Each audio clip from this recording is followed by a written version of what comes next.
আসসালামু আলাইকুম প্রিয় দর্শক।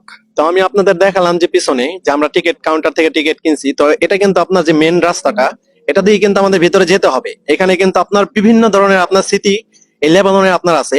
তো যারা যারা ভিডিওটা দেখবেন অবশ্যই লাইক করবেন এবং শেয়ার করে দিবেন, অন্যদেরকে দেখার সুযোগ করে দিবেন। চলুন আপনাদের ভিতরে নিয়ে যাব আর দেখাবো যে ভিতরে কি কি আছে। এটি লেবানন বাইরুত এলাকা থেকে বেশ কিলোমিটার দূরে অবস্থিত। আমাদের বাংলাদেশে যেমন আপনার অনেক পুরনো বিল্ডিং আছে, তো তেমনি লেবাননের এটা একটা অত্যন্ত পুরনো বিল্ডিং। বিভিন্ন কান্ট্রি থেকে কিন্তু এই জায়গায় আপনার ঘুরতে আসে।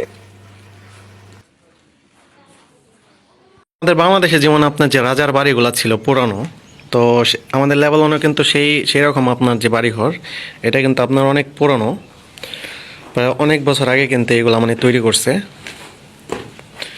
তো দেখুন মানে সব জায়গাগুলো মানে একটা অন্যরকম জায়গা, মানে খুবই মানে অদ্ভুত জায়গা। দেখুন যদি আমি যাই এখানে,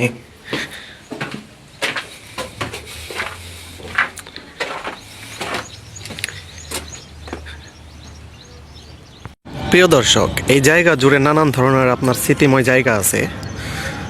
লেবাননের একটা অত্যন্ত মানে পুরনো বিল্ডিং এটা। আসসালামু আলাইকুম বন্ধুরা, কেমন আছেন? আশা করি ভালো আছেন। দেখুন এই জায়গাটা যদি আমি ভিউটা দেখাই, মানে জাস্ট অসাধারণ একটা ভিউ। লেবাননের কিন্তু প্রায় জায়গায় আপনার খুব অসাধারণ। তবে এটা একটা পর্যটনীয় এলাকা, বিভিন্ন জায়গা থেকে দর্শনারী এখানে ঘুরতে আসে রবিবার হলে। এই বিল্ডিংটা জুড়ে নানান ধরনের ঐতিহাসিক ঘটনা আছে।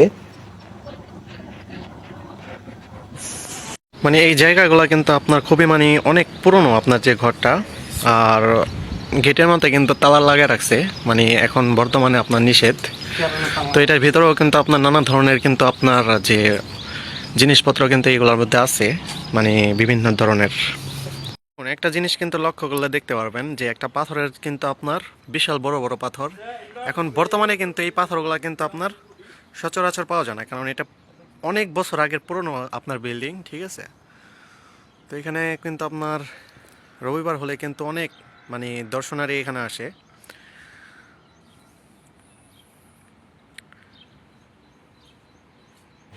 প্রিয় দর্শক, আজ এখানেই বিদায় নিচ্ছি।